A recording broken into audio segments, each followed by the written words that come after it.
Hi, it is October 3rd, and we are on episode 10 of the Bumps in the Night series. This is our final installment of this series. Wow,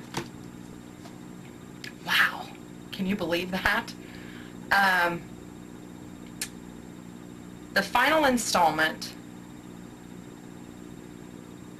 this has been really exciting. And I want to say thank you for tuning in. I've never done this before, and I've really enjoyed it.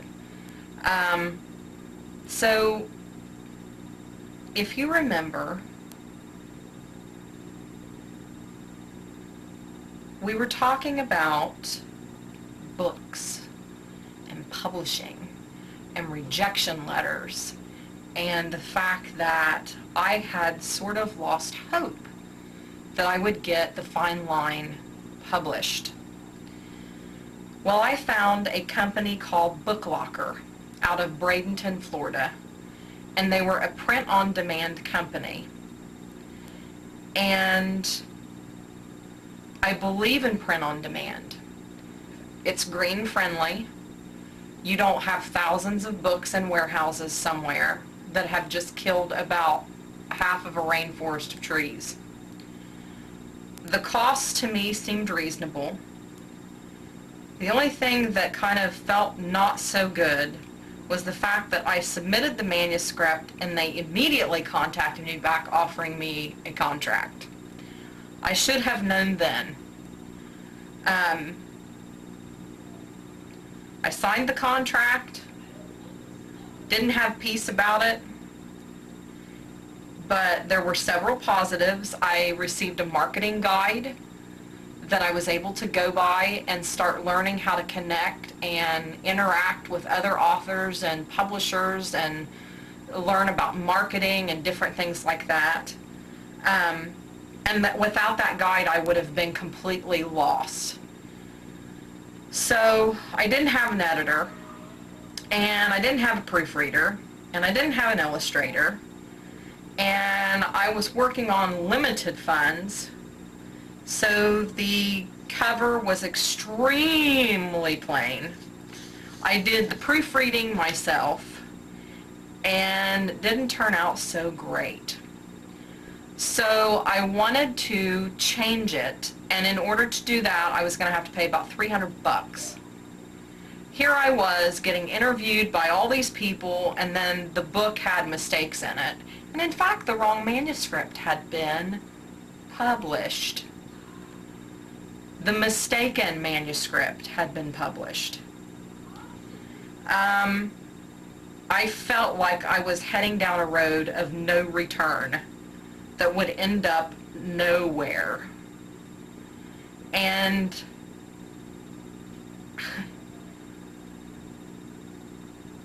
I contacted everybody known to God and man when this book came out. And my desire to market the book died when I found out there were multiple errors in it. I was so embarrassed. And in February, I was ready to throw my hands up yet again. But I was glad that I made some community connections. I had gotten to know people in the radio business. I had gotten to know people on Facebook. It was a very costly mistake, but oh, what it brought me was worth it. I learned how to use Vistaprint to promote myself. I learned how to navigate and build a website. I learned how to blog.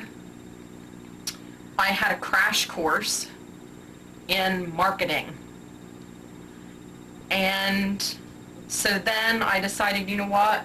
I'm going to focus on my second title and start soliciting it, which was, at that point, Undone was the name of the book. And I worked on finishing it because I started it at about the same time I started The Fine Line, which was about 2008. And I sent a blanket message on my status post on Facebook saying, if there is anybody out there that wants to read this book and would like to publish it, please message me. Virginia Jennings, who is a PDMI author, contacted me and told me about PDMI Direct Publishing, which was what their name was at that time. And after the experience with BookLocker, I was hesitant. I was going to research my brains out before I decided to sign anything. And I wanted my books to be edited. I wanted an attractive cover, and I wasn't going to go for anything less or settle for anything less. And within 24 hours, I was speaking with T.C. McKinney, who is the founder of PDMI Publishing. And I sent him a copy. It was an incomplete manuscript. I mean, I was almost done, but I wasn't quite there yet. And I was told about the options, and at that time they have freelancing options. They had traditional publishing under Injected Ink, which is their paranormal imprint. And he explained all this. Very delightful gentleman. I got a positive feeling immediately when I was talking to him, almost like I had known him for my entire life, but I was still very apprehensive. So as I'm talking to him, he explains to me what the difference is in the way they set up their barcodes and the way that BookLocker set up their barcodes, and why people were like, when they looked at the barcodes on the back of these publish on demand books. There was a distinct difference. I was shocked to even speak to someone at this publishing house, because the person that I had published through before, or the company I had published through before, you either contacted them through email, and if you left them a voicemail message, they distinctly told you they would not call you back. So I thought, oh my God, it's a live person, when I got a hold of TC. So I received a phone call the next day after I had given them a copy of the manuscript, and they offered me a contract on the title under their traditional publishing blanket, which meant I paid nothing. They were doing everything. I was astounded. And as I was talking to him, I told him about the fine line and my experience with BookLocker, and we talked about the costs and the formalities of what I had put up with that. And when I was talking to him, I felt peace. I didn't feel like he was trying to screw me over. I felt like he was genuine in what he said, and that he was trustworthy, and that he was the right person, and this was the right company. And I remember meditating on this and feeling a distinct pull towards these people. It's a husband and wife group, and my have they grown, because it's October now, and I signed with them in the winter of 2013. My God. And I even remember saying to my husband, I was sitting in the front room in my recliner, and I said, this company is on the edge of something big. All it's going to take is one author to send them soaring, or several great authors to send them to the top. I want in on this, because this is the ground floor of something magnificent. And I felt that truly in my heart, and I got to know TC and Nessa. Nessa is the very talented person that formats my books. Let me tell you, when I talked to these two individuals, I felt like they were my family. We talked for 4.5 hours one night, doing book setup, title setup, art setup, they worked with me and held my hand through the entire process. I paid off the balance to Book Locker and signed a contract for both of my books to be published by PDMI.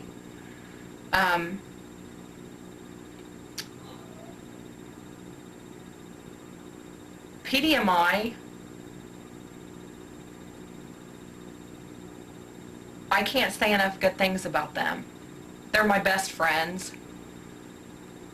They are phenomenal, good-hearted, honest people with a dream and a vision, and I happen to be led to them.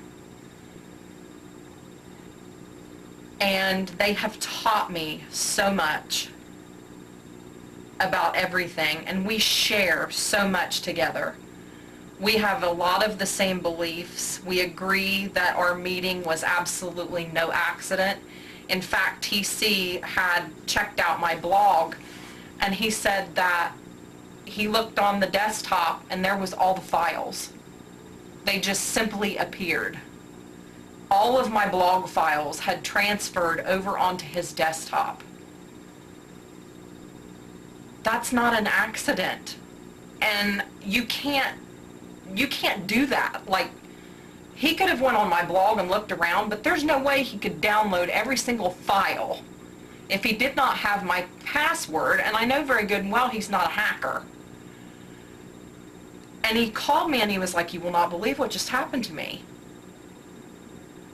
And I was right. We were both just stunned. It was confirmation to both of us that it was aligned with the stars. I found an editor for the Fine Line at no charge through connections that I had made through Facebook.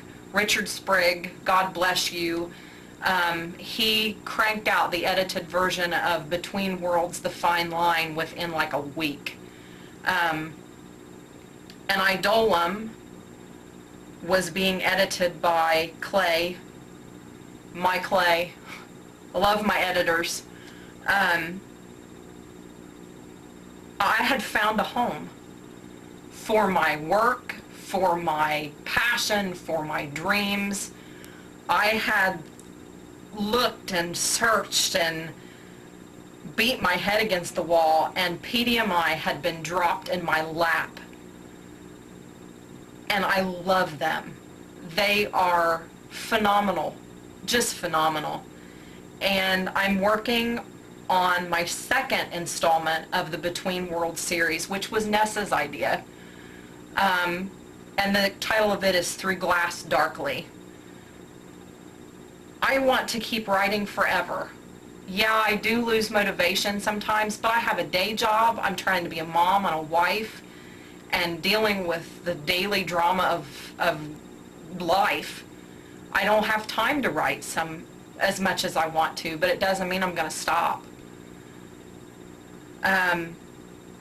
I terminated with Book Locker with absolutely no drama, which is unheard of.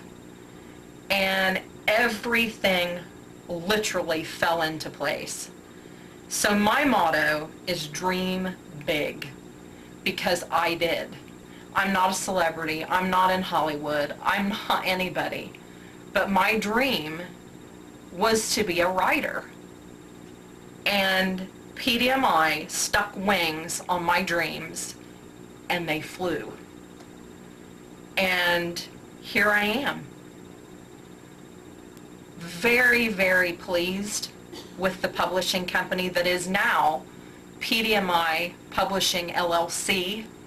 They have editors, marketers, directors, business plans, you name it. This company is growing by leaps and bounds, and all I can say is, look out, Harlequin, because I truly believe that PDMI is going to exceed expectation. They have a talented group of authors who are dedicated and love one another and get along like a family. That's what it's going to take. and they've got it. They have got it. So I want to send out a sincere thank you to TC, Nessa, Victoria Adams, Clay, Virginia, especially Virginia, because if it would not have been for you, I would have never found these people. There is a purpose for everything. Nothing is by chance. And I completely believe that. If there's more paranormal in the future, I will definitely share that with you. For now, I have 2 books currently out and published by PDMI. As I said, the Between Worlds series, Volume 1, The Fine Line, which is about a couple that marry and move into a haunted house in southwestern Ohio. And I have Idolum, Visions of the Undone. That is T.C. McKinney that thought that up. It is about a forensic psychologist who is assigned to a serial murder case, and she's an empath. She can see the dead. And I'm working on Through Glass Darkly, which is a spin-off of Volume 1, of course, and it focuses on Olivia Gregory, which is a integral character of the first book. But to end this series, I'm going to tell you what I'm going to be researching and trying to touch on in the future. Different gifts that people have, such as seers, feelers, hearers, healers, and dreamers.